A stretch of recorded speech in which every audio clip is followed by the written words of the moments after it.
The universe, as any Starfleet officer would tell you, operates on principles, physics, diplomacy, the careful, hard-won architecture of interstellar law built across 2 centuries of exploration and sacrifice. The Federation had faced the Borg and survived. It had stared into the abyss of the Dominion War and refused to blink. It had endured losses that carved themselves into the memory of every officer who wore the uniform. Wolf 359, the fall of Beta Z, the grinding horror of the front lines. Starfleet understood crisis. It had protocols for the impossible. It had no protocol for this. Deep Space Nine hung in space like an iron crown above the Bajoran system, its docking pylons extended, its Starfleet and Bajoran crews moving through the rhythms of a station perpetually balanced between war and diplomacy. A Captain Benjamin Sisko stood on the ops deck and watched the sensors scream. Not malfunction, not enemy fire, something else entirely. "Report," he said, his voice carrying that particular quality it had developed over years of command. Steady in the way that a load-bearing wall is steady, because everything rests on it. Lieutenant Commander Worf straightened at the tactical station, his brow furrowed in an expression that on a Klingon meant something between professional alarm and genuine bewilderment. "Captain, we are detecting a massive subspace rupture forming at coordinates 47 Mark II, approximately 300,000 kilometers off the station's port side. The energy readings are—" He paused. Worf did not pause. "Unprecedented. Define unprecedented. The rupture does not match any known wormhole formation. It is not Bajoran. It does not correspond to Dominion transwarp signatures, Borg transwarp conduits, or any recorded subspace phenomenon in the Federation database." Another pause, shorter but heavier. "It is, however, growing." Sisko moved to the viewport. The rupture was visible to the naked eye, a tear in the fabric of space that pulsed with cold white light, its edges crackling with energy discharge that played across the sensor grid like static across an old radio signal. Beautiful, in the way that truly dangerous things sometimes are. The Defiant was already on alert, and Sisko could see the acknowledgement lights from the docked runabout cycling to standby status without being ordered. His crew knew their business. "Hail Starfleet Command," he said. "Crut and get me a full sensor sweep. I want to know what's on the other side of that thing before it decides to tell us itself." It told them in approximately 40 seconds. The ships came through in formation, not the disorganized tumble of vessels caught in a natural phenomenon, but in formation, disciplined and deliberate, as though whatever had brought them here had not entirely surprised the people navigating it.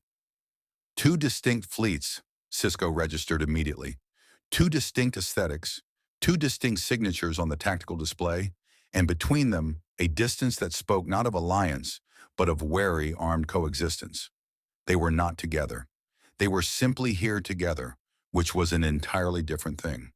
The First Fleet was enormous. Its flagship was a vessel that dwarfed anything in Sisko's tactical reference. Long and aggressive in its lines, its hull plating a deep gunmetal gray, its weapon ports visible even at this distance, like the eyes of something that had spent centuries learning how to kill efficiently. Around it, dozens of warships arranged themselves in a pattern that Sisko's tactical mind recognized immediately as a defensive screen transitioning to assessment posture. Whoever commanded that fleet knew how to hold space. The energy signature from their drives was nothing like warp.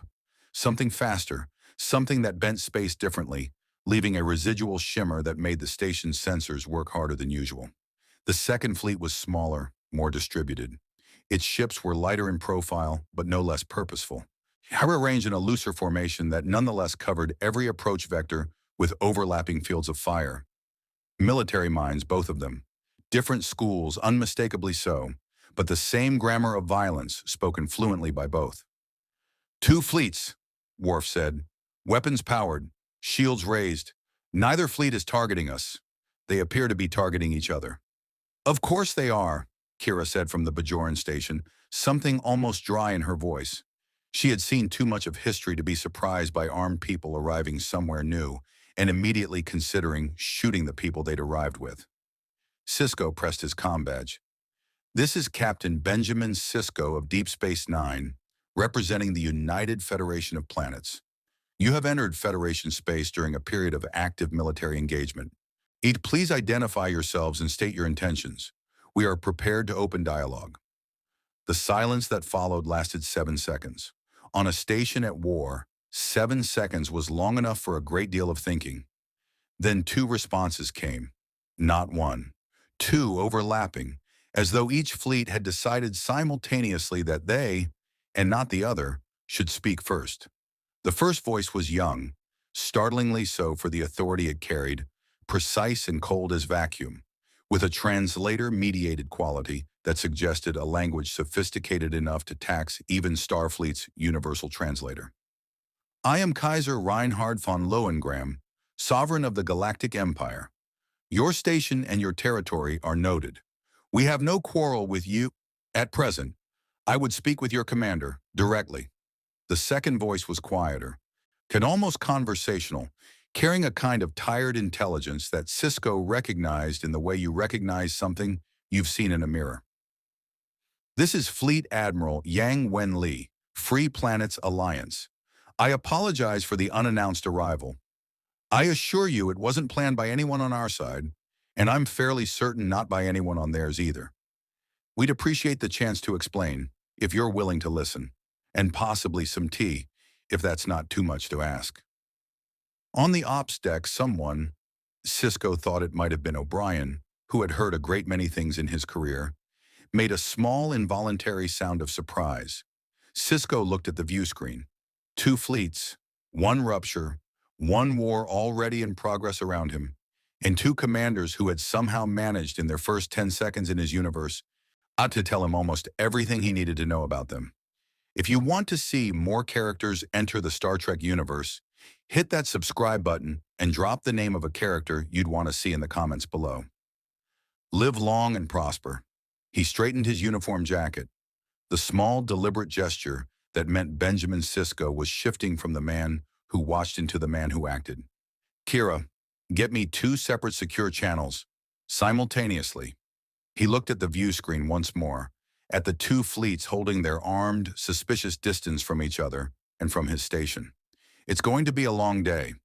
The Wardroom of Deep Space Nine had hosted peace negotiations, war councils, and at least one argument about Bajoran religious doctrine that had nearly ended a diplomatic career. It had seen Cardassian prefects and Klingon generals, Dominion Vorta, and Ferengi trade delegations. Sisko had once sat across this table from a man who had been legally dead for 3 years and conducted the conversation without visibly losing composure. He was drawing on every reserve of that composure now. The logistics alone had required 40 minutes of careful choreography, 2 delegations, 2 separate transporter rooms, 2 separate holding intervals to ensure neither party materialized within weapons range of the other. Odo had personally overseen the security arrangements with the particular intensity he reserved for situations where he could feel the potential for violence humming in the air like a live conduit. The security teams were present but unobtrusive, Sisko's explicit instruction. Showing force to people who had just arrived commanding fleets that outnumbered the entire Bajoran sector defense grid was not a negotiating strategy. It was an invitation to a comparison nobody wanted to make. Reinhard von Lohengram sat on one side of the table. He was younger than his voice had suggested. Younger than Sisko had expected from a man who carried himself like someone who had already decided how history would remember him. Mid-20s perhaps, with gold hair and eyes the color of deep space at the edge of a nebula, a particular cold blue that seemed to be performing constant calculations. His uniform was imperial, dark, precise, adorned with the kind of restrained ornamentation that spoke of power confident enough not to need display. Beside him sat 2 officers, a dark-haired man with a quality of dangerous stillness that Sisko's instincts immediately categorized as the kind of person you watched even when you were watching someone else, and a second, broader figure whose expression suggested he found the entire situation professionally interesting, in the way that experienced soldiers find most situations professionally interesting. Sisko had read the brief Starfleet intelligence had assembled in the 40 minutes available to them, which was to say almost nothing. Unknown faction, unknown point of origin, technology level, assesses advanced, Recommend extreme caution. Recommend diplomatic engagement. He had not needed the brief for either recommendation. Yang Wenli sat on the other side. Where Reinhard projected the deliberate gravity of someone who had constructed an identity and inhabited it completely, Yang projected something more difficult to categorize. He was perhaps a decade older, with dark hair slightly disordered, in a way that suggested it was always slightly disordered, and an expression of mild, attentive thoughtfulness that reminded Cisco, with uncomfortable precision, of certain professors he'd had at the academy. The ones who asked questions that seemed simple until you started answering them. His uniform was Alliance, blue-gray, less ornamented, practical. Beside him sat a young aide who was taking notes with focused efficiency, and a woman whose bearing made Odo's security assessment instincts visibly sharpen. Between the two delegations, the distance across Cisco's wardroom table had never felt wider. "Yumpin, I'll begin," Cisco said, "by establishing common ground. You are both from a reality that is not this one. Your presence here was not intentional on your part. The subspace rupture that brought you through has already partially collapsed, and our preliminary analysis suggests that reconstituting a transit corridor of sufficient size for your fleets will require resources and time we do not currently have in abundance." He let that settle. "We are also, as I suspect your sensors have already informed you, in the middle of a war." Reinhardt's expression did not change exactly, but something in it sharpened. "The Dominion." It was not a question. Cisco kept his own expression neutral. "You've been scanning continuously since arrival, as I'm certain you have been scanning us." A fractional inclination of the head, acknowledgement, one not quite apology. "Your conflict is extensive. The casualties are significant. The strategic situation, as best I can assess from our sensor data, is unfavorable to your Federation." The blue eyes were direct without being aggressive. "I do not say this to alarm you, Captain. I say it because I do not find it useful to pretend otherwise, and I suspect neither do you." Across the table, Yang made a small sound. Not quite disagreement, not quite amusement.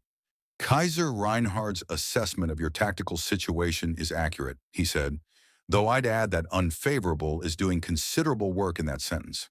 He glanced sideways at Reinhardt with the expression of two people who have been arguing the same points for so long, they've developed a kind of involuntary professional respect for each other's positions. "AB, what he hasn't mentioned is that our own situation is somewhat complicated.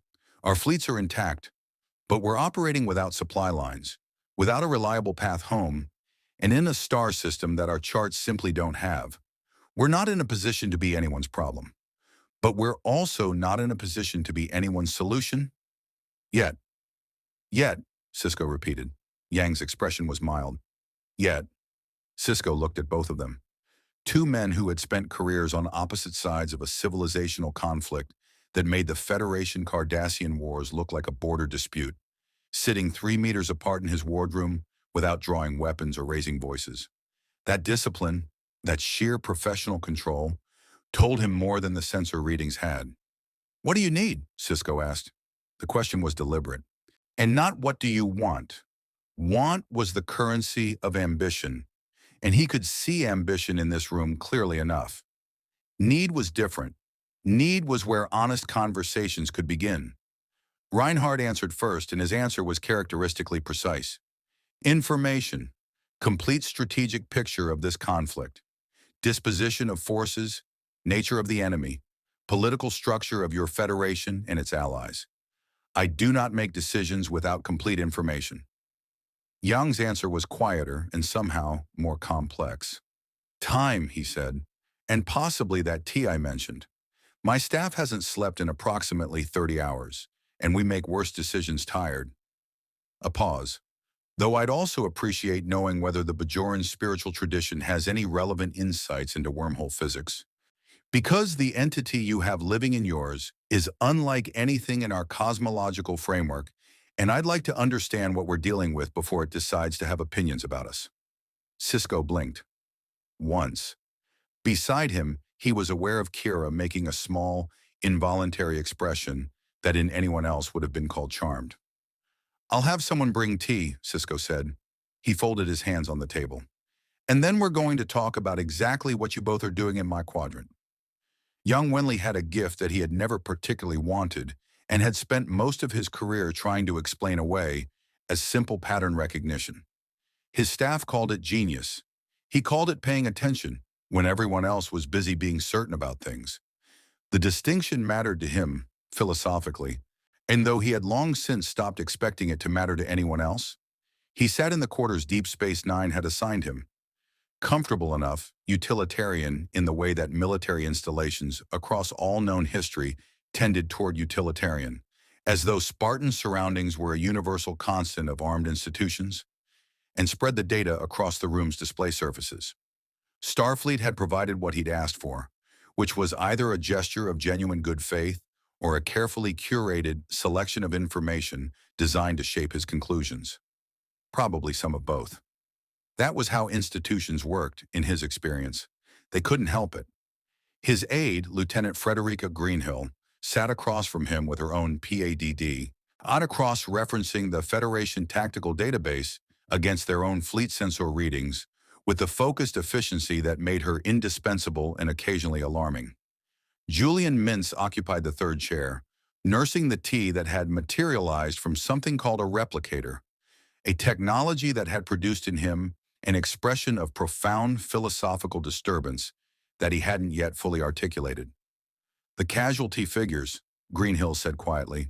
I saw them. Fleet Admiral, I saw them, Frederica. She was quiet. She understood, as his staff generally did, when he needed a moment to sit with something, rather than immediately process it into operational parameters. The numbers were not abstract. Young had spent his career refusing to let numbers be abstract, which was perhaps his greatest professional liability and his only genuine moral achievement. The Dominion War had consumed lives at a rate that the Federation's official communications framed in the language of sacrifice and resilience, the grammar of institutions that needed their populations to keep functioning through loss. Underneath that language, the mathematics were unambiguous. Entire ship complements, colony populations, the kind of attrition that changed the demographic shape of a civilization for generations. He had seen this before. Not this war, not these people, but this shape, the particular contour of a conflict that had moved past the point where either side could simply stop, because the cost of stopping felt indistinguishable from the cost of losing. The Dominion, from everything the Federation data suggested, when were not interested in negotiated settlement. The founders believed in control as an absolute. The Jem'Hadar were engineered for war so completely that peace would require dismantling them as a concept. Young understood enemies who believed in absolute solutions. He had spent most of his career fighting one. The Federation's defensive strategy, Mintz said, setting down his tea with the careful precision of someone who had learned to be careful with hot liquids in zero-gravity environments and never quite unlearned it, has been reactive since the betas at fall. They're not losing, but they're not winning either. They're surviving. Surviving is underrated, Yang said without particular emphasis. It's also not a strategy. No, he agreed, it isn't. He stood moving to the primary display, and where a holographic representation of the Alpha and Gamma quadrants rotated slowly. The Federation's territory, the Cardassian border, the wormhole, that impossible inhabited wormhole, which continued to disturb him in ways he hadn't fully cataloged. The Dominion supply lines threading through it like arteries. The Dominion's strategic advantage is logistics. The wormhole is their highway. Everything else, the Jem'Hadar's ferocity, the Founders' intelligence network, all of it is sustained by what comes through that corridor. You're not suggesting, Greenhill began. I'm not suggesting anything yet. I'm observing. He traced the supply corridor with one finger, not quite touching the display. Admiral Sisko's people know this. They've known it from the beginning. The reason they haven't acted on it is because closing the wormhole means, he paused, it means the prophets, the wormhole aliens. The Bajoran religious dimension of this conflict is not incidental, Frederica. It's structural. The Federation is fighting a war in which one of their primary strategic assets is also a sacred site for their closest ally in this sector. Every military decision is simultaneously a theological decision. He almost smiled, and not pleasantly. I find that deeply, uncomfortably familiar. The Empire had its own version of this problem, filtered through different cultural forms, the weight of symbol on strategy, the way that what a place or object meant could constrain what you were permitted to do with it, regardless of what efficiency demanded. "What do you make of Captain Sisko?" Mintz asked. Yang considered the question seriously, as he considered most questions that seemed simple. "He's carrying something," he said finally, "beyond the war, something personal and cosmological simultaneously, which I suspect is extraordinarily unpleasant. He's a good commander, the kind who leads from genuine investment rather than positional authority. His crew believes in him, which is different from obeying him and harder to build." A pause. "He's also watching us more carefully than he's letting on." "As one does," Greenhill said dryly, "when two foreign fleets materialize in the middle of one's war zone." "As one does," Yang agreed. He turned from the display. "What I find more interesting is what he hasn't asked us yet." He reached for his own tea, found it had gone cold, and then drank it anyway with the philosophical resignation of a man accustomed to cold tea. "He hasn't asked us to fight." The other two looked at him. "He's considered it," Yang continued. "Of course he has. Two fleets of unknown but demonstrably significant military capacity arriving during an active conflict. The calculus is obvious, but he hasn't asked, which means he's either bound by principles that outweigh the military logic, or he's intelligent enough to know that asking too early poisons the well." He set the cup down. "Possibly both. I find I respect both possibilities." "And Reinhard?" Mintz asked with the particular careful neutrality his staff deployed when asking about the Kaiser. Yang was quiet for a moment. Through the viewport, he could see the Imperial fleet holding its position. Disciplined, precise, if the ships arrayed with the kind of geometric elegance that spoke of doctrine drilled to reflex. Reinhard's fleet. Reinhard's vision of order made manifest in metal and firepower, and the loyalty of people who had chosen to believe in him, which was the most powerful force Yang had encountered in his entire career, and also the most dangerous. "Reinhard," Yang said, "has already decided something. He decided it within the first 20 minutes of our arrival. I don't know what yet." He looked at the Imperial formation. "But I know the look of a man who's seen an opportunity and started calculating the angles. We should be ready for whatever conclusion he reaches." Outside, the stars of the Bajoran system held their ancient positions, indifferent to the three fleets suspended among them, each measuring the others with the careful, unless lethal attention of civilizations deciding what they were to each other. Reinhard von Lohengram did not pace. Pacing was for men who thought with their bodies because their minds had outrun their patience. And Reinhard had spent his entire adult life ensuring that his mind outran everything else. He stood at the viewport of his assigned quarters aboard the station. Larger than Yang's, he noted, which was either a diplomatic signal or simple coincidence, and he had learned to assume very little was simple coincidence, and looked at the stars of a universe that was not his own. Kirchheis would have found this remarkable. The thought arrived with the particular quiet pain that thoughts of Siegfried Kirchheis always carried, only like a door in a familiar hallway that you knew better than to open, but whose presence you never stopped being aware of. Reinhard allowed it the space of 3 seconds, which was the discipline he had imposed on grief. Not the elimination of it, because he was not Oscar von Reuenthal's particular brand of emotionally fortified pragmatist, but its containment. 3 seconds, and then the present. The present was, objectively, extraordinary. He turned from the viewport to where Paul von Oberstein stood.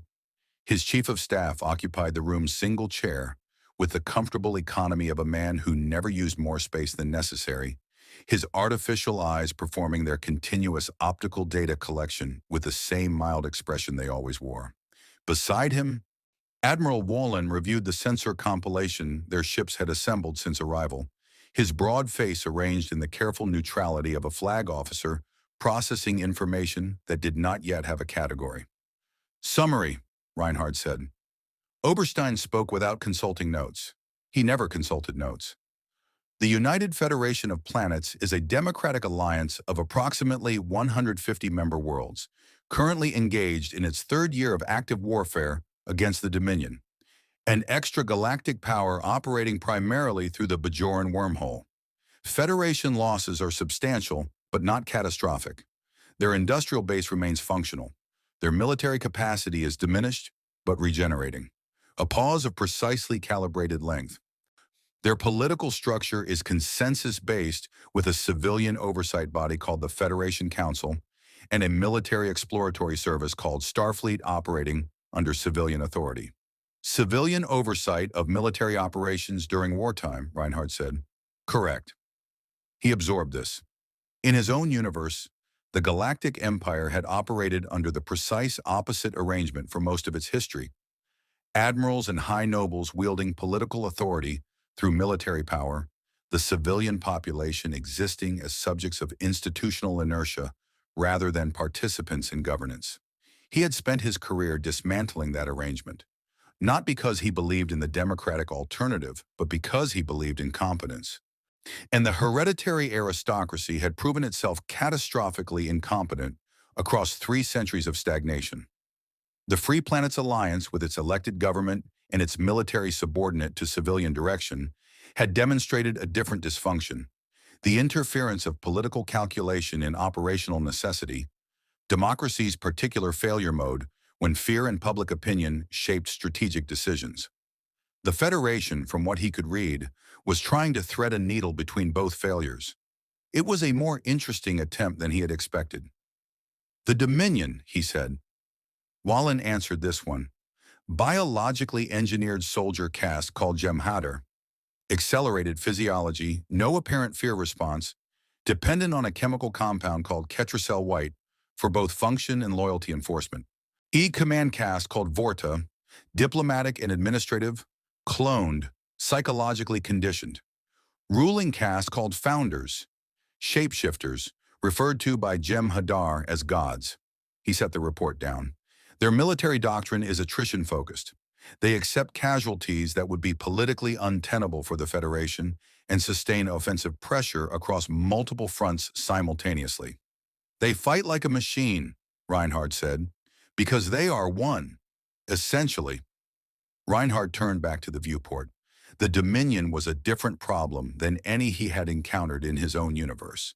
The Galactic Empire under the old regime had been corrupt, self-interested, ultimately human in its failures and therefore ultimately vulnerable to human solutions.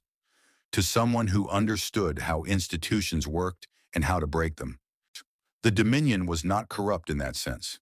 It did not have ambition that could be redirected or aristocratic arrogance that could be turned against itself. It had doctrine and biological engineering and a ruling class that literally could not be distinguished from the population it might infiltrate. It was, from a purely military strategic standpoint, a fascinating adversary. Cisco will ask us, he said. He's been calculating since the moment we arrived. He'll frame it as a request because his culture frames military necessity as requests. It's the diplomatic idiom of a society that needs to believe it never coerces, but the substance will be an alliance proposal. And your answer? Oberstein asked with the tone of a man who already knew the answer and was asking to confirm his model was accurate. Depends on his terms. Reinhardt moved to the table and sat, pulling the data pad toward him.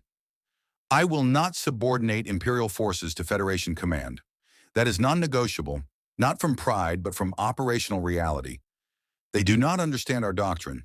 An integrated command in an active theater with incompatible tactical frameworks produces worse outcomes than parallel operation. He scrolled through the data.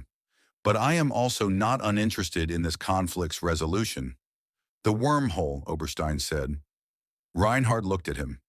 You've identified the same thing Yang Wenli has identified, Oberstein continued, with the mild tone he used when observing that people were predictable. The wormhole is the strategic fulcrum. Control or closure of that corridor ends the Dominion's operational capacity in this quadrant within months. The Federation knows this. They've been unable to act on it for reasons that are political and theological, rather than military. Yang won't recommend it, Reinhardt said. He'll see the same logic and refuse to act on it because of the civilian cost. The disruption to Bajoran religious life. The political damage to the Federation's relationship with its closest ally in this sector. He'll find another solution. He always finds another solution. There was something in his voice that was not quite admiration and not quite frustration, and occupied the space between them with the particular quality of long familiarity. Which means if the wormhole question is to be resolved, it will be resolved by someone willing to accept the cost. The room was quiet. I am not proposing anything, Reinhardt said, with the precise emphasis of a man proposing something in careful, deniable increments. I am identifying variables. There is a difference. Oberstein's artificial eyes reflected the light of unfamiliar stars. Of course, Your Majesty. Reinhardt set the PADD down and looked at the door, beyond which Deep Space Nine hummed with its accumulated purpose. The station that stood between a civilization and the enemy that wanted to own it. He thought about the Federation Council making decisions by consensus while its people died. He thought about Yang, who understood everything and would act on principle when principle and effectiveness diverged. He thought about what it meant to be in a universe not your own, carrying the full weight of an empire's capability, facing a problem that the people living inside it had been unable to solve. He thought about what it meant to have the capacity to solve it. Schedule a meeting with Cisco, he said, tomorrow, early, before Yang has the chance to advise him on what to expect from me. Oberstein made a note. And what should I tell Captain Cisco the subject will be? Reinhardt almost smiled. Tell him I have a proposal that could end his war in 90 days. The Jem'Hadar attack came at 0340 station time, which was either coincidence or the Dominion's particular fondness for striking in the hours when biological crews were at their lowest operational tempo. Cisco had long since stopped believing in Dominion coincidences. 3 attack wings, 47 ships in total, and emerging from warp at the edge of sensor range, with the abrupt, purposeful violence of a force that had been briefed on a specific target and given specific instructions. The station's alert klaxons brought every crew member to stations in under 90 seconds, which was the kind of response time that only happened in organizations that had been at war long enough for urgency to become reflex. What the Dominion had not briefed their attack wings on, because they could not have known, was that the sensor anomaly they had dispatched this force to investigate had resolved itself into 2 foreign fleets of considerable size, both of which were still sitting in the Bajoran system with weapons powered and crews at something approximating readiness. And the Jem'Hadar First Vin leading the attack wing had approximately 4 seconds to process this information before the situation changed beyond his operational parameters. Reinhardt's response was not discussed, requested, or coordinated. It was immediate, and it was total. The Imperial fleet moved with a precision that made the Defiant's tactical display look like it was rendering a different category of warfare. Not faster than Starfleet ships. The warp incompatibility meant the Imperial vessels operated at a structural disadvantage in terms of sustained speed, but organized with a geometric ruthlessness that compressed the engagement timeline to something the Jem'Hadar attack wing had no doctrine for. The Imperial flagship, the Brunhild, came about in a single fluid motion that belied its scale, or in the fleet arranged itself around it in a formation that Worf, watching from tactical, identified after 3 seconds as a double envelopment. A maneuver requiring such precise coordination between individual ship commanders that most Starfleet exercises ran it as a theoretical rather than a practical drill. The Imperial fleet ran it in real time against a live enemy in an unfamiliar star system, and they ran it clean. Their weapons, Worf said, and there was something in his voice that a Klingon would recognize as involuntary professional respect held under rigid control, are directed energy cannons, not phaser-based. The energy signature is different, denser, more focused beam coherence. Penetration capability against Jem'Hadar shields appears to be a pause for data. Significant. The engagement lasted 11 minutes. We're at the 4-minute mark. The Alliance fleet, which had been holding position with the watchful stillness of an organization that did not commit to action without authorization, began moving, not toward the engagement, but into a flanking position that covered the station's vulnerable docking pylons from a secondary approach vector that the Jem'Hadar reserve element had been moving toward under cloak. Yang had seen it before the station's sensors had confirmed it. When the reserve element decloaked to find the Alliance fleet already there, already formed, already with weapons locked, The tactical calculus of the engagement changed in ways that the Jem'Hadar were not genetically engineered to adapt to quickly enough. At 11 minutes, it was over. Cisco stood in ops and looked at the tactical display and did not say anything for a moment. Casualties, he asked. None, Kira reported, with the tone of someone checking a reading twice before reporting it. Station is undamaged. Defiant took no fire. The Imperial fleet, she checked again, lost 2 ships. Alliance fleet, none. 47 Jem'Hadar attack ships, 11 minutes. 2 losses on the Imperial side, and those 2 losses had been the outriders of the envelopment, the ships that had absorbed the initial Jem'Hadar counterfire to hold the formation's shape while the rest of the maneuver completed. Cisco thought about the crews of those 2 ships. He thought about the fact that Reinhardt had not hesitated, had not consulted, had not requested permission or coordinated with the station.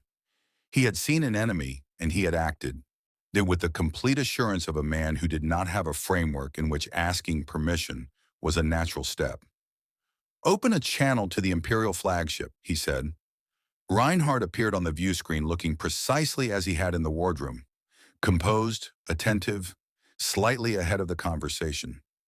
Behind him, the Brunhild's bridge hummed with controlled post-engagement activity, officers moving through damage assessment and formation reconstitution with the unhurried efficiency of people for whom this was Tuesday.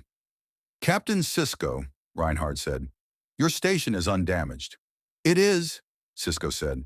Your people moved without coordinating with us. There was no time for coordination. The tactical window for the envelopment was approximately 40 seconds from the moment I identified the approach vector. A fractional pause. And would you have preferred I wait?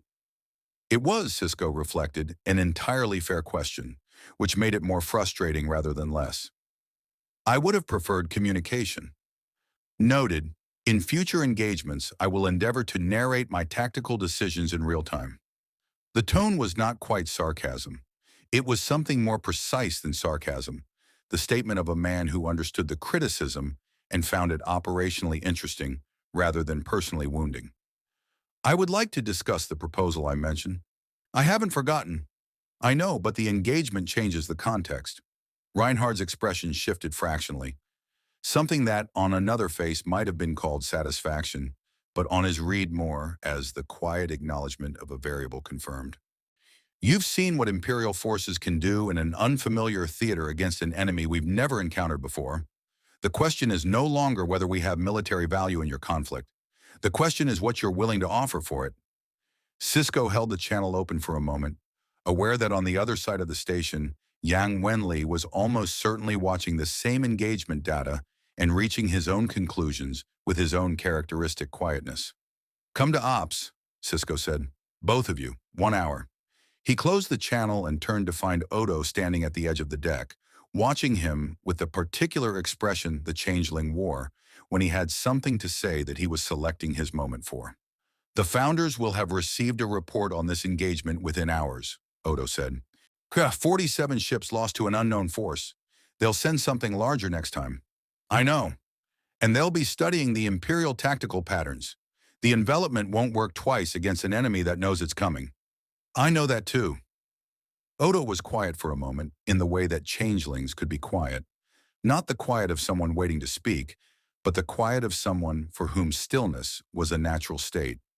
Reinhard von Lohengram is not an ally, he said. He's a variable. There's a difference. Cisco looked at the tactical display, where the debris of 47 Jem'Hadar ships drifted in the cold of the Bajoran system. Yang said something similar about himself when he arrived. He moved toward the turbolift. Maybe that's the most honest thing either of them could tell us. Yang arrived at ops 7 minutes before Reinhard, which was not accidental. He had learned, across a career spent reading rooms before entering them, that 7 minutes was the precise interval that allowed useful conversation without appearing to have engineered useful conversation. Less than 5, and you seemed rushed. More than 10, and the host began to wonder what you wanted from the private time. 7 minutes was the diplomat's interval, the tactician's margin. Enough to say something real before the architecture of the formal meeting closed around everyone and made real things harder to say. Cisco was reviewing the engagement data when Yang stepped onto the ops deck. And the captain looked up with the expression of a man who had correctly predicted the early arrival and had decided to find it more interesting than irritating. Fleet Admiral. Captain. Yang moved to stand beside him at the display, looking at the debris field with the expression he wore when mathematics was telling him something he would have preferred not to hear. Your chief of security was right, incidentally, about the founders receiving a report. You were listening. The station's communication architecture is sophisticated, but not entirely opaque to someone who spent 3 days studying your technical database. He said this without apology, because there was nothing to apologize for. It was simply what people who needed to understand their environment did. I'm not accessing anything classified. On ambient communication traffic is informative enough. Cisco studied him for a moment. What do you want to say before Reinhard gets here? Yang appreciated the directness. It was one of the things he had identified in Cisco as a genuine quality, rather than a performed one. The man asked the actual question when he had decided the time for preliminary circling was finished. Yang respected that. He also found it slightly inconvenient at the moment, because what he wanted to say was complicated, and 7 minutes was not quite enough time to say it properly. He said it anyway. Reinhardt's proposal, whatever specific form it takes, will be militarily sound, he began. Probably brilliant. He doesn't make proposals that aren't. The tactical analysis he'll present will be accurate. The projected outcomes will be realistic within their assumptions, and the resource requirements will be achievable. He paused. The problem will be in the assumptions. Which assumptions? The ones about what victory costs. Yang looked at the debris field, at what remained of 47 ships and the crews inside them, reduced to navigational hazards in the space of 11 minutes by a force that had never met them before and had processed their destruction as a tactical problem successfully resolved. Reinhardt is the finest military mind I've encountered in my life, and I include everyone in our history in that assessment. He wins. That's not hyperbole. It's empirical observation. When he commits to an engagement, he wins it. He turned to face Cisco directly. What he wins it into is the question. Cisco was quiet, and listening with the full attention of someone who had learned that quiet was sometimes the most useful response. The wormhole, Yang said. He'll propose something involving the wormhole. It's the only move that ends this in the timeline he'll present, and Reinhardt doesn't propose moves that don't end things. He finds prolonged conflicts aesthetically offensive, as well as operationally inefficient. He clasped his hands behind his back, a habitual gesture that his staff recognized as the posture of Yang Wenli thinking carefully about something that mattered.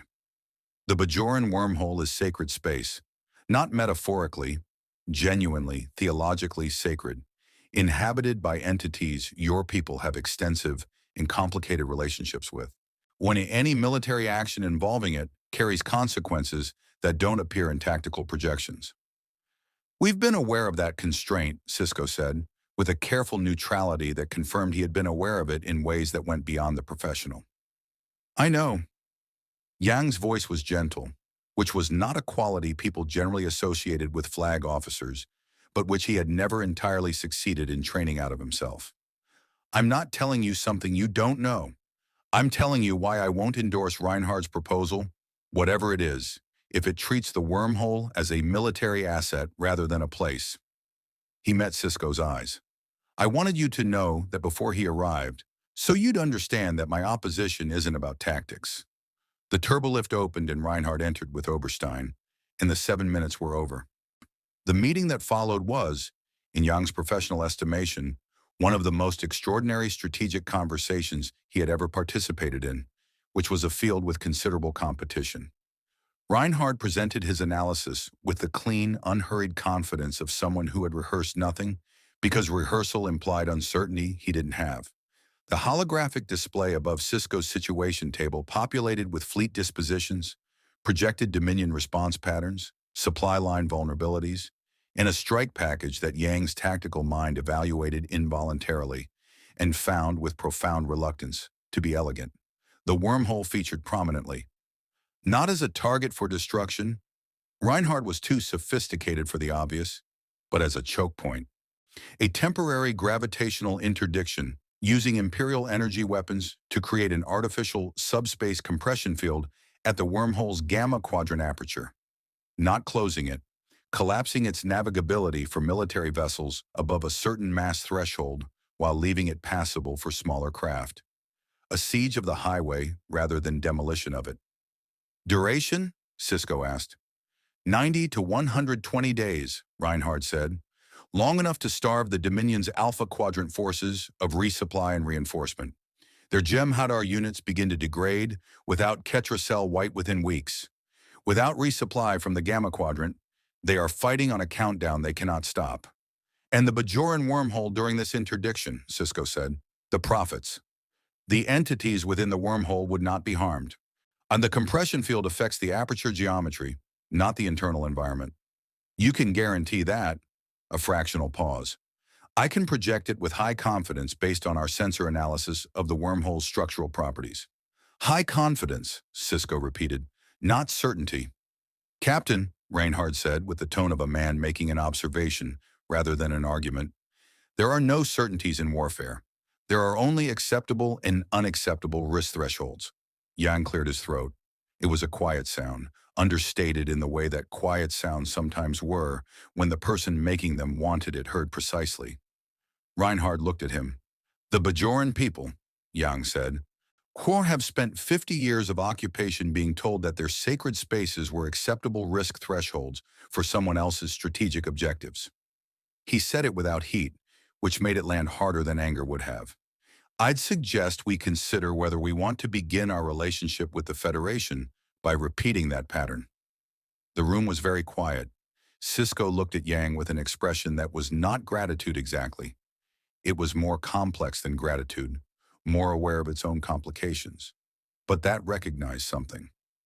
We're not implementing anything involving the wormhole without full Bajoran religious authority consultation and my explicit authorization, Cisco said. He looked at Reinhardt. That's not a negotiating position. And that's the condition under which any conversation about military cooperation continues. Reinhardt held his gaze for a moment. Then he nodded. Not concession, but acknowledgement of a constraint he had assessed and decided was workable. Then we find another approach to the supply line problem, he said. There are other variables. Yang looked at the holographic display and thought about other variables, and about the particular quality of hope that arrived not as optimism, but as the identification of a path through difficult terrain. Narrow, uncertain, requiring careful steps, but present. It was, in his experience, the most reliable kind. Walter von Schoenkopf had not been given specific instructions about what to do with his shore leave on Deep Space Nine, which in his experience was the condition most likely to produce interesting results. The Rosenritter's commander moved through the station's promenade with the particular quality of relaxed attention that distinguished experienced soldiers from inexperienced ones. The ones who had learned that apparent ease was a better intelligence-gathering posture than obvious vigilance, because people behaved more naturally around someone who seemed to be enjoying a drink than around someone who was visibly cataloging exits. He was doing both. The drink, procured from a Ferengi establishment called Quark's, that had immediately struck him as the kind of place where everyone was selling something, and most of the transactions were not listed on any menu, was adequate. The intelligence gathering was considerably more productive. Deep Space Nine was a remarkable place. He had been in frontier installations before. The kind of outposts that existed at the edges of civilization, and consequently accumulated the particular human sediment of people who preferred edges to centers. Mechanics and merchants, refugees and opportunists, soldiers who had finished their contracts and not yet decided what came next. DS9 had all of these, layered over a Bajoran spiritual architecture that expressed itself in the prayer wheels at station corners, and the Vedic who moved through the crowd with the unhurried dignity of someone operating in a different dimension of urgency than everyone else. It also, at this particular moment, had Klingons. Three of them occupied a table at the back of Quark's with the territorial ease of people who had decided this space was theirs for the duration of their stay and were comfortable with whatever that decision might require them to defend. They were arguing, in the way that Schoenkopf had learned in his first hour on the station, that Klingons argued, which was with the full physical and vocal commitment of people for whom the distinction between vigorous debate In the early stages of combat was a matter of degree rather than kind. He sat down at the adjacent table. The argument was about honor, as near as the universal translator could render it, specifically about whether accepting Federation resupply during a joint operation constituted an honorable dependency or a pragmatic alliance. And the Klingon in the center, older, with the particular weathered quality of someone who had been hit many times and developed opinions about it, was holding the position that dependency of any kind was dishonor, while the younger two were arguing, with considerable heat, that honor existed in the purpose rather than the method. Schoenkoff listened for approximately 4 minutes, finishing his drink, and then said in a conversational tone that nonetheless carried clearly across the ambient noise, "The older one is wrong, but he's wrong for the right reasons, which makes him harder to argue with than someone who's simply wrong." The three Klingons turned to look at him. He met their attention with the expression he had cultivated across a career of meeting difficult attention. Open, interested, entirely comfortable with whatever happened next. And the older Klingon's eyes narrowed. "You speak of things you don't understand, stranger." "I speak of honor and dependency," Shunkoff said. "I've commanded soldiers for 20 years. I understand both reasonably well." He gestured at the empty chair across from him, not at their table, but creating an invitation that they could accept or decline without commitment. "I'm also from somewhere else entirely, which means I have no stake in your argument beyond finding it interesting. That's a reasonably rare quality in a conversation partner." A pause. Klingons, he had learned in the past 48 hours, responded to directness the way some metals responded to heat. It made them more malleable, not less, if you applied it correctly. The older Klingon, who introduced himself eventually as Commander Kor, though the name was accompanied by a tone suggesting it should be recognized, moved to his table, and the argument resumed, but differently, with Schoenkoff as a variable that changed its shape. What emerged over the next hour was something that Schoenkoff filed carefully in the part of his mind reserved for strategic intelligence, because it was more illuminating than anything in the Federation briefing documents. The Klingons were not comfortable with this war, not in the tactical sense. Klingons were comfortable with any war that provided opportunity for glorious engagement. They were uncomfortable with its moral architecture. The Dominion's use of the Jem'Hadar, soldiers bred for combat, stripped of choice, chemically enslaved to obedience, produced in Klingon warriors a reaction that was not quite sympathy and not quite disgust, but contained elements of both, because the Jem'Hadar were in some sense the ultimate warriors, and in another sense the ultimate denial of what warrior culture claimed to value: the choice to fight, the agency of courage. "A soldier who cannot choose is not a soldier," Kor said, with the finality of someone stating a truth so fundamental it barely needed stating. "A soldier who cannot choose is a weapon," Schoenkoff agreed, "and weapons don't have honor. They have utility." Kor looked at him with the expression of a man encountering an unexpected peer. "You understand this? My soldiers choose to fight for specific reasons that have nothing to do with chemical dependency or genetic programming," Schoenkoff said. "So some of them are reasons I agree with. Some I find questionable. All of them are real." He turned his glass in his hands. "The Jem'Hadar fight because they have no alternative. That's not courage. It's mechanism. And yet they are formidable." "So is a torpedo," Schoenkoff said. "That doesn't make it admirable." The conversation wound through territories that surprised him. Klingon history, the evolution of their warrior code from a philosophy of genuine personal valor into something that had accumulated institutional distortions over centuries. The way honor systems developed the same failure modes as any other ideology when they became primarily a social enforcement mechanism rather than a genuine ethical framework. Kor was more reflective than his initial presentation had suggested, in the way that old soldiers often were, the ones who had survived long enough to have opinions about what surviving had cost. "The Imperial officer," Kor said eventually, "Lohengram, his people fight well. They do. Their commander is young." "He is. Young commanders who fight well are dangerous," Kor said. "They begin to believe that fighting well is sufficient, that the universe will continue to reward what it has rewarded before." Schoenkopp thought about Reinhard. about the particular quality of certainty that the Kaiser carried, which was not arrogance in the ordinary sense, because it was too consistently validated to be called mere arrogance. It was something more structural than arrogance, a worldview in which competence was the primary moral category and everything else arranged itself accordingly. He's been right often enough that being wrong is theoretical to him, Shunkov said. That's a vulnerability. He knows it intellectually. Whether he knows it in the ways that matter is a different question. Kor nodded slowly. In the old stories, he said, the greatest warriors were not destroyed by their enemies. They were destroyed by the moment they stopped being able to imagine defeat. Shunkov raised his glass. To imagining defeat, he said, the most useful exercise a soldier can undertake. Kor looked at him for a moment, then raised his own. The two younger Klingons exchanged a glance that contained everything young soldiers felt when older ones started talking like this. Part incomprehension, part the beginning of understanding.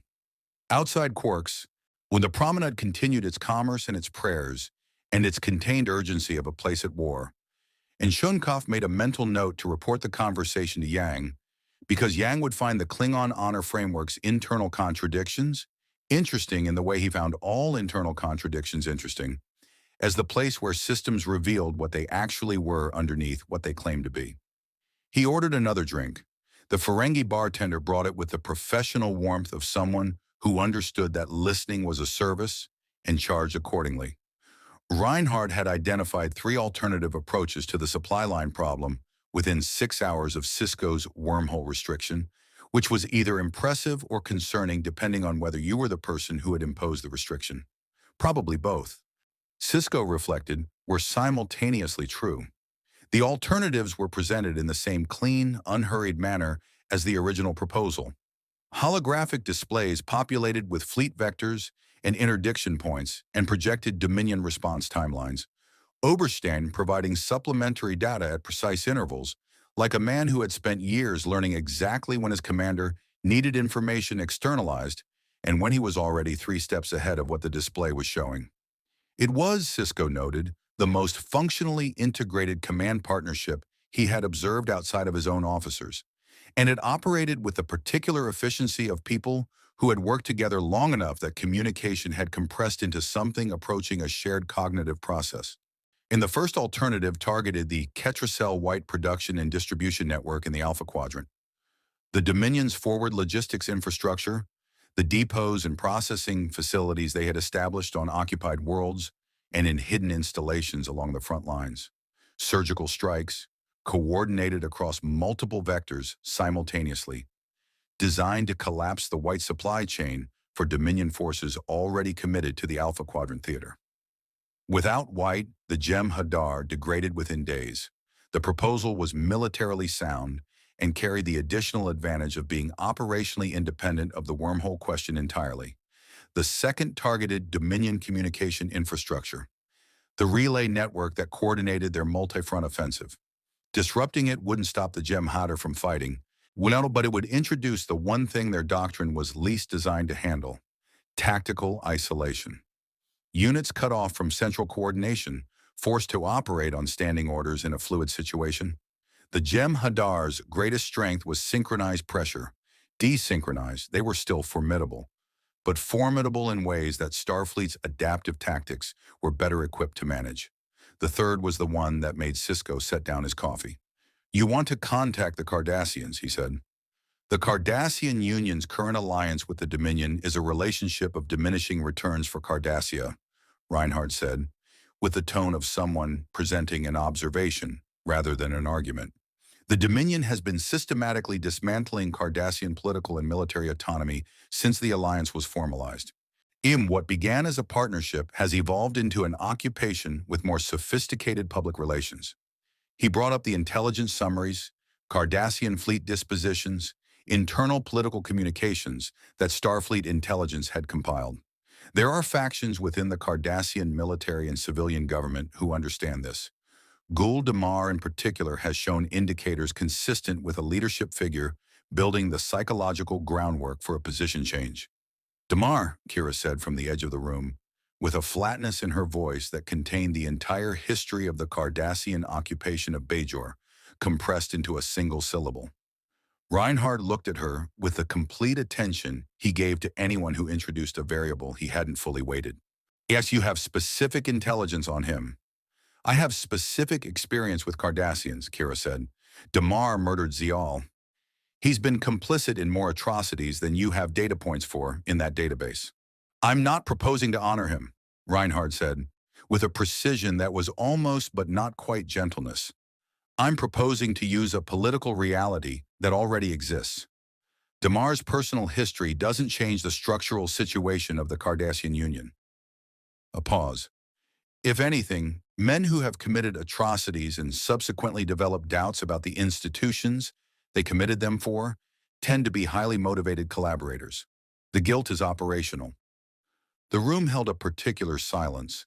Yang, who had been quiet through the presentation with the focused stillness of someone taking comprehensive notes in his head, Sori said, "That's accurate, and it's also one of the coldest things I've heard stated as strategic doctrine." "Strategy frequently is cold," Reinhard said. "Yes," Yang said. "That's the problem with it." Sisko looked between them. At Reinhard, who had just laid out 3 viable paths to changing the course of the war with the calm of a man solving an engineering problem, and at Yang, who was watching Reinhard with the expression of someone who understood the solutions and was troubled by the understanding. He looked at Kira, whose face had the controlled quality she wore when she was deciding whether professional discipline or genuine feeling was going to govern her next words. "The Cardassian approach has merit," Sisko said carefully. "It's also something we've been developing independently, and it requires handling that goes beyond military coordination." He met Kira's eyes briefly, an acknowledgement rather than a decision. "The white supply chain strike is worth developing. The communication network disruption is worth developing. Both of those we can plan." "Then we plan them," Reinhard said. "With conditions," Sisko said. "Imperial forces operate in coordination with Starfleet, not independently. Every strike package requires joint authorization. We are not giving any foreign military unilateral operational authority in our theater." The word foreign landed with the particular weight Sisko had intended it to carry. Not hostile, but definitive. A reminder of what the relationship was and what it wasn't. Reinhard absorbed it without visible reaction.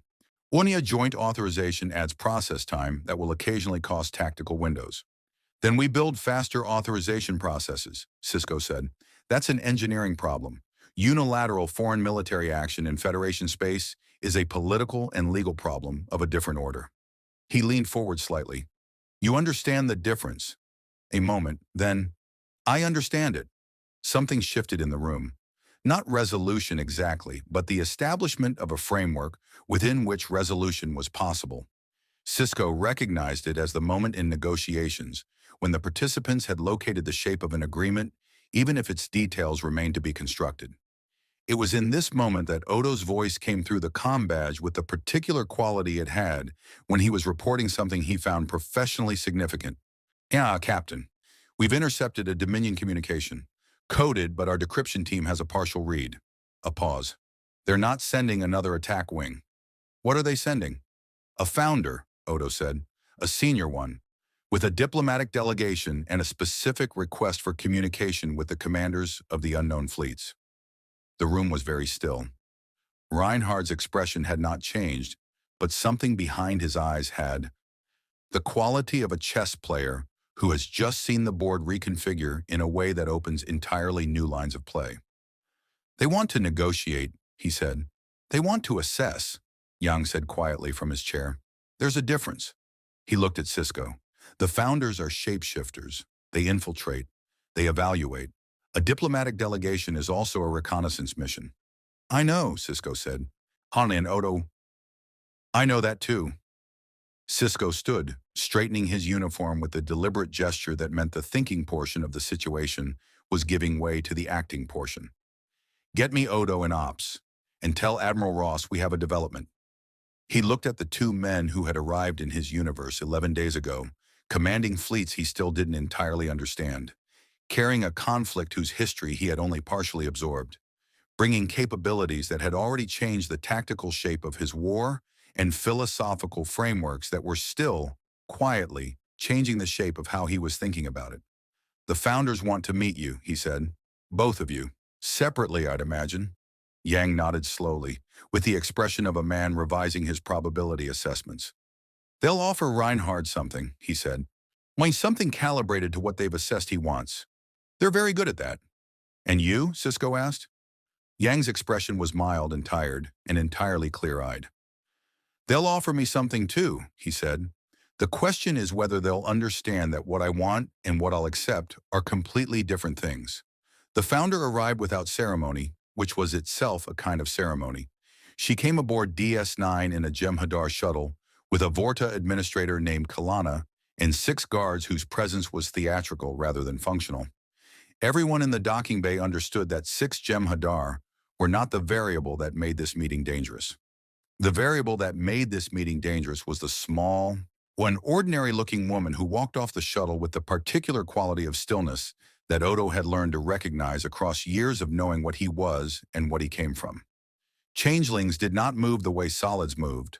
They moved the way water moved when it had decided to be a person, with an underlying fluidity that the assumed form never quite concealed from someone who knew how to look. Odo knew how to look. He stood in the docking bay beside Cisco and watched the founder's eyes move across the assembled officers with the assessment of someone who was accustomed to seeing the interior of things rather than their surface. When her gaze reached Odo, it stopped briefly, with an expression that he had learned to read as the changeling equivalent of a complex sentence delivered in a look. Recognition, calculation, and then something that in a solid he would have called disappointment, because he was here and not there, which remained for the great link, the fundamental fact about Odo that superseded all others. Odo, she said. Founder, he said, with the neutral precision of a man who had resolved most of his feelings about this particular relationship into a position he could maintain professionally. The meeting rooms had been arranged with the particular care that Cisco gave to diplomatic encounters where the stakes were high enough that the furniture mattered. Not opulent, because opulence implied a desire to impress, which implied insecurity, but considered. Comfortable enough to suggest good faith. Formal enough to suggest that good faith had limits. The founder met with Reinhard first. Cisco had proposed the sequencing deliberately. She had been in consultation with Yang, who had suggested with characteristic quietness that Reinhard meeting first gave Yang the advantage of knowing what the founder had assessed before she had to assess Yang. Reinhard had agreed to the sequencing without asking why, which meant he had reached the same conclusion independently and decided the information advantage to Yang was worth accepting. The meeting lasted 40 minutes. Odo monitored from security, reading the room through the sensors with the professional attention he brought to all security operations and the personal attention he brought to situations involving his people. The founder, he noted, was surprised. She concealed it well. Changelings had advantages in concealing internal states that solids never fully appreciated. But surprise was a physiological event even for shapeshifters. A micro-adjustment in the assumed form's structural tension that the sensors caught as a deviation from baseline. She had come expecting to find a military commander with imperial ambitions, someone whose motivations could be mapped onto familiar patterns of power-seeking that the founders had cataloged across centuries of studying solids. Reinhard had declined to be mapped.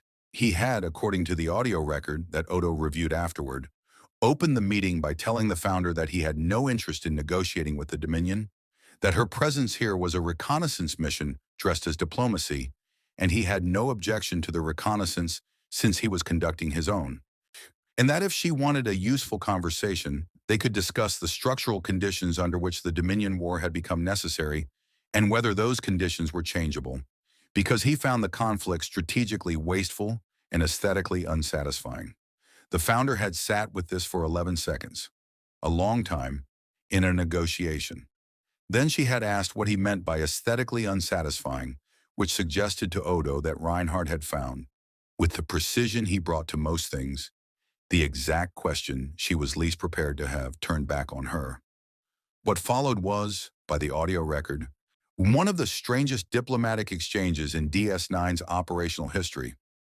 A young Kaiser from another universe explaining his theory of governance to a shapeshifter who had been alive for centuries and believed that solids were fundamentally incapable of order. and the founder finding herself with visible reluctance, engaging with the argument rather than dismissing it. Reinhard did not argue that solids were capable of the founder's ideal of order. He argued that the ideal itself was wrong, that order imposed from above by a superior form was not order but stasis, and that stasis was not a stability but slow death, and that the Dominion's entire civilizational project was therefore not the achievement they believed it to be, but an elaborate multi-century mistake. He said this without apology, without aggression, and with the calm of a man stating observable facts. The founder had ended the meeting by saying that he was either the most dangerous solid she had encountered or the most interesting, and she had not yet determined which. Reinhardt had said those two categories were not mutually exclusive and thanked her for her time. Odo, reviewing the record, felt something complicated and did not immediately categorize it. Yang's meeting lasted 90 minutes and was quieter and in some ways more disturbing. The founder had recalibrated between meetings. Odo could see it in the way she entered the room with Yang, the micro-adjustments of assumed form that indicated a changeling shifting their approach. She had expected Yang to be easier, accessible in the way that people who appeared modest and tired sometimes were, open to the right kind of appeal, susceptible to the compassion-adjacent framings that the Vorta were trained to deploy, and the founders had long since learned to use without the Vorta's intermediation. Yang had offered her tea, not metaphorically, literally. He had requested tea from the replicator before she arrived, and when she sat down, he had poured for both of them with the unhurried courtesy of a man conducting a conversation he expected to be long, and said, "You've just spent 40 minutes with Kaiser Reinhard, which is an unusual experience by anyone's measure. I thought you might appreciate a quieter register." The founder had looked at the tea. Changelings did not drink. She knew he knew this. "You're establishing a tone," she said. "I'm acknowledging that we're both tired of performances," Yang said.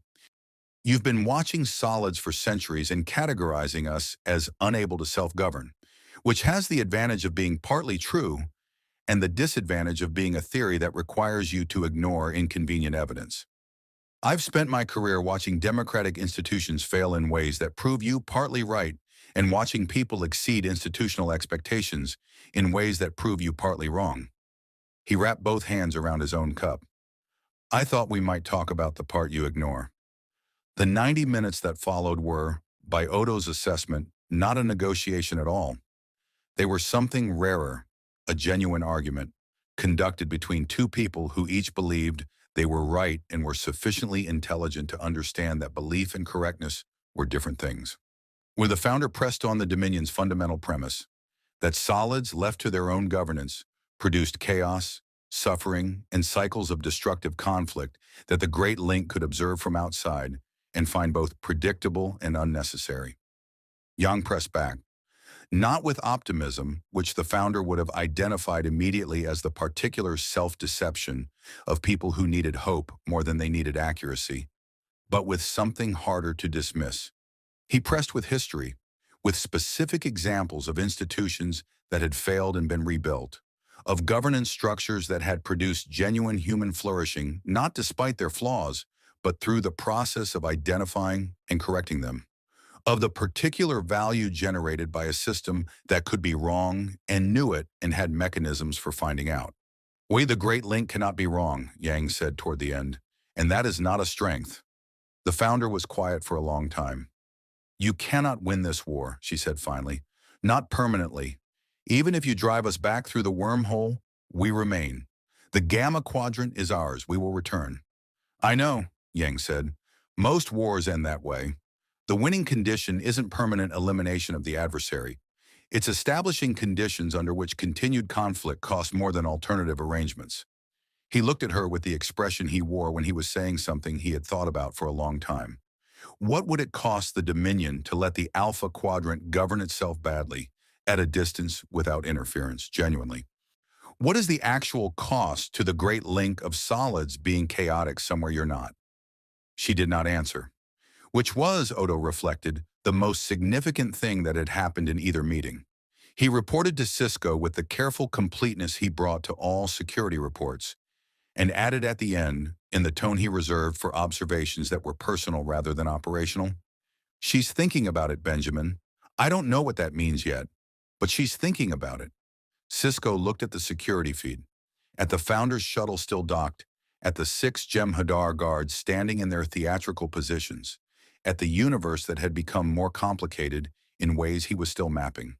Neither do I, he said. But I think Yang just did something that 47 destroyed Dominion ships couldn't. The answer came 16 days later, and it did not come from the founder. It came from Cardassia. Gul Damar's transmission arrived on a frequency that Starfleet intelligence had flagged as potentially compromised 3 months earlier, and subsequently left monitored but open, which was either excellent counterintelligence practice or a fortunate oversight, depending on your philosophical orientation toward institutional competence. The message was brief, encoded in a Cardassian military cipher that O'Brien's team broke in under an hour, and its contents were the kind of thing that made Cisco read it twice before calling anyone else into the room. Damar was moving, not defecting. The distinction mattered. Adam and the message made the distinction carefully, in the precise language of a military officer who had spent considerable time thinking about how to say something that could not be unsaid. Not defecting, because defection implied abandoning a cause, and what Damar was communicating was something more structurally significant than personal abandonment. He was describing a Cardassian military faction that had reached a collective conclusion about what the Dominion Alliance had actually produced for Cardassia, and the conclusion was expressed in the language of numbers: casualties, resource transfers to Dominion priorities, the systematic replacement of Cardassian command authority with Dominion oversight, rather than the language of outrage, which made it considerably more credible. He needed three things: a secure communication channel, a guarantee that Cardassian resistance forces would receive material support rather than political rhetoric, and, this was the part that had made Cisco read it twice, a meeting with the Alliance Admiral, Yang Wenli, whose conversation with the founder had apparently been reported to Cardassian intelligence through channels that suggested the Dominion's internal communication security was less absolute than they projected. He wants to meet Yang specifically, Kira said, from across the situation table. The Dominion told him about the meeting, Worf said, which means they wanted him to know. Or they have a leak they haven't identified yet, O'Brien said, with the tone of an engineer who found security failures professionally interesting in the way that other people found disasters interesting. Both can be true, Iodo said. Yang, when presented with the message, read it with the quiet focus he brought to documents that required actual thought rather than mere processing, and was silent for long enough that Greenhill refilled his tea without being asked, which was her method of communicating that she recognized he was working rather than pausing. He's not asking for a rescue, Yang said finally. He's asking for conditions under which an action he's already decided to take becomes viable. He set the PADD down. The decision is made. The meeting is due diligence. He wants to assess whether we're worth the cost of what he's about to do. Which is, Cisco asked. Open a second front, Yang said, from inside. The room absorbed this. Akira's expression moved through several configurations in rapid succession. The history of her relationship with Cardassia present in each one, the occupation and everything it had contained, the specific names and faces that the word Cardassian summoned for her, layered now against the operational reality that the enemy of an enemy was occasionally, conditionally, provisionally, something that required a more complicated response than the one her history demanded. She had been here before. She was Bajoran. She understood complicated responses to impossible histories better than most people in the room. If Damar moves, she said, and we support it, we're committing to a Cardassia after the war that we have influence over. Her voice was level. That has implications. Yes, Yang said. It does. He looked at her directly, with the attention he gave to people who were saying something real. I won't pretend those implications are simple or that they don't carry weight I don't fully have the standing to measure. What I can tell you is that a Cardassian resistance with genuine popular roots is the most durable outcome for Cardassia after this war, and a durable Cardassian outcome is better for Bajor than an unstable one. A pause. That's a strategic argument. I'm aware it's not the only argument in the room. Kira looked at him for a moment, then she nodded. Not agreement exactly, but acknowledgement that he had seen the full shape of what she was carrying and hadn't looked away from it. The meeting with DeMar was arranged through 3 intermediary channels over 6 days, and Yang attended alone, in which had been DeMar's condition and which Reinhard had objected to on security grounds with the particular quality he brought, to objections he expected to be overruled and wanted on record anyway. Young had thanked him for the objection and gone alone, with Mintz waiting on a runabout at the edge of sensor range and instructions not to intervene unless 36 hours passed without contact. What happened in that meeting, Yang reported afterward in the spare, precise language of his official communications, was essentially what he had projected. DeMar was not a man seeking redemption. Yang had been careful to establish this early, because offering redemption to someone who hadn't asked for it was both presumptuous and tactically counterproductive. DeMar was a man who had made calculations and reached conclusions, and who needed to know that the conclusions were worth the cost. Yang had told him the truth, which was the only thing he had found consistently effective across a career of dealing with people at decision points. The truth was that the Dominion would not honor Cardassia's sovereignty, that the evidence for this was already present in their own operational data if they chose to read it, that Federation support for a Cardassian resistance would be real but limited by Federation law and political reality, and that the outcome of resistance was uncertain in the way that all outcomes of all things were uncertain, and anyone who told him otherwise was selling something. DeMar had listened to all of this, and then said, "The Alliance Admiral has a reputation for losing." "Yes," Yang had said. "True, I do. And yet you're here." "Losing battles and losing wars are different things," Yang said. "I've lost a great many battles. The war I was fighting when we arrived here was still ongoing." A pause. "What I've never done is lose a war by winning it badly." DeMar had been quiet for a long time. Then he had asked what Yang meant by winning badly, and the conversation had gone on for another 4 hours. 2 weeks after Yang returned to DS9, Cardassian resistance cells began coordinated actions on 17 occupied worlds simultaneously. The Dominion's internal response consumed resources and command attention that had been allocated to the front lines. The Ketracel White distribution network that Reinhardt's first alternative proposal had targeted was hit by Imperial strike packages operating with Starfleet authorization within days of the Cardassian action, the timing coordinated to compound the Dominion's logistics crisis at the moment of maximum vulnerability. The communication network disruption followed 72 hours later. It was not a decisive moment. Young had been careful to explain to everyone who would listen that decisive moments were largely retrospective narratives imposed on events that had been, at the time, simply moments. Contingent, uncertain, as likely to collapse as to cohere. What it was instead was a shift in the conflict's internal physics. The weight distribution changed, not the end, but the beginning of the shape that the end would eventually have. Reinhard watched the tactical projections update in real time from the Brunel's bridge and felt something that he would not have characterized as satisfaction. Satisfaction was for people who needed emotional confirmation of what they already knew mathematically. What he felt was the clean, cold clarity of a system moving in the direction that correct application of force had determined it should move. He had come to a universe not his own, with incomplete information and incompatible infrastructure, and he had found the variables and applied pressure to them, which was what he did everywhere, and apparently was what he did here as well. The thought arrived, briefly, that Kirschheis would have found the people here remarkable. Sisko's particular brand of leadership, Yang's method, even Kira's ferocious principled clarity. Kirschheis had always been better at finding people remarkable than Reinhard was. Reinhard allowed the thought its 3 seconds and returned to the display. Yang sat in his quarters and wrote nothing in his personal log for a long time, and then wrote, "The Federation fights for principles it sometimes fails to live up to, which makes it more interesting than a federation that simply lived up to them. Principles you have to struggle toward are principles you actually believe in. The ones you simply have are the ones to worry about." He read it back, decided it was approximately true, and went to find tea. In Ops, Sisko received Admiral Ross's assessment of the tactical situation with the careful attention he gave to official communications that were telling him things he had already known from watching his own sensors.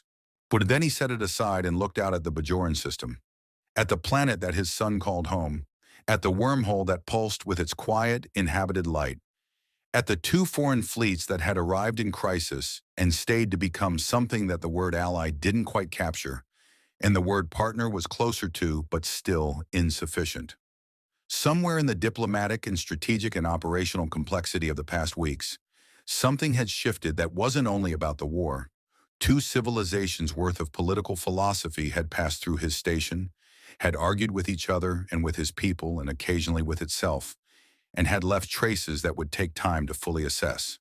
The founder had not returned, but Odo had reported a change in the Great Link's communication patterns that Starfleet intelligence was analyzing with considerable intensity and no conclusions yet. Damar was alive and moving and making the kind of difference that history remembered, which was the particular bittersweet quality of historical moments, that the people inside them rarely knew they were inside them until afterward. The question of home remained. The subspace rupture that had brought both fleets through had closed completely within days of their arrival, which was either a natural phenomenon completing its cycle or the prophets expressing an opinion about timeline management. And Sisko had learned not to place hard boundaries between those two categories. The Starfleet's Theoretical Physics Division had been working with Imperial science officers on reconstitution models. Reinhardt had made his science personnel available with the brisk pragmatism of someone who found the problem interesting and had no philosophical objection to solving it. And the current assessment was months, not weeks. Months during which two fleets from another universe would remain in the Alpha Quadrant, fighting a war that was not theirs, for reasons that each of their commanders had articulated differently, but which, when Sisko listened to both articulations carefully, resolved into the same underlying shape. Because it was the right thing to do, when in the particular way that right things presented themselves to people who had spent careers learning to recognize them, not as obvious imperatives, but as the option remaining after you had honestly assessed all the others. He pressed his comm badge. Sisko to Yang. A brief pause, the sound of someone setting something down, probably a cup. Admiral Yang here. I'm looking at the latest tactical assessment. The Dominion is redistributing their Alpha Quadrant command structure in response to the Cardassian situation. There's a window in the next 72 hours for the communication network strike. He paused. I'd like your read on the timing. Another pause, and Sisko could hear in it the quality of a mind engaging with a problem it found genuinely interesting, which was the sound of Yang Wenli at his most useful and his most dangerous. Give me an hour with the data, Yang said. And Captain, a brief pause with the texture of someone choosing words carefully. The window you're describing, it's real, but the more interesting question is what we leave open on the other side of it. Another pause. I'll explain when I have the hour. Sisko closed the channel and looked at the wormhole, at its pulse of impossible inhabited light, at the stars of a system that had seen more history compressed into a smaller space than almost anywhere else he knew. Two fleets from somewhere else, fighting for something here, a war that was beginning, slowly, to move in the direction of its ending. And somewhere on the other side of a closed rupture in space, to two universes continuing without the people who had fallen through the gap between them, waiting with the patience of very large things for their return. In the months that followed, the Dominion War's final shape was determined not by a single decisive engagement, but by the accumulated weight of pressures applied at the right points, by the right minds at the right moments, which was, Yang had written in his log, the way most things were actually determined, underneath the stories that got told about them afterward. Reinhardt's strike packages dismantled the Ketracel-White network with a precision that Starfleet's after-action analysis would study for decades. Damar's resistance became something larger than Damar, which was the mark of a movement that would outlast the war that created it. And the founder who had sat across from Yang and not answered his question eventually returned to the Great Link with something that was not an answer, but was the beginning of the conditions from which answers grow. The rupture reconstituted 7 months later, opened by a collaboration between Imperial Theoretical Physics and Starfleet's finest minds.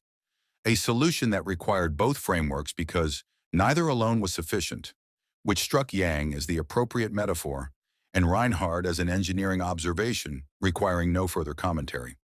Both fleets went home. What they left behind was not victory. Victory was a word for endings. And what the Alpha Quadrant was entering was a beginning, uncertain and complicated and alive with the particular quality of futures that have been genuinely fought for, rather than simply inherited.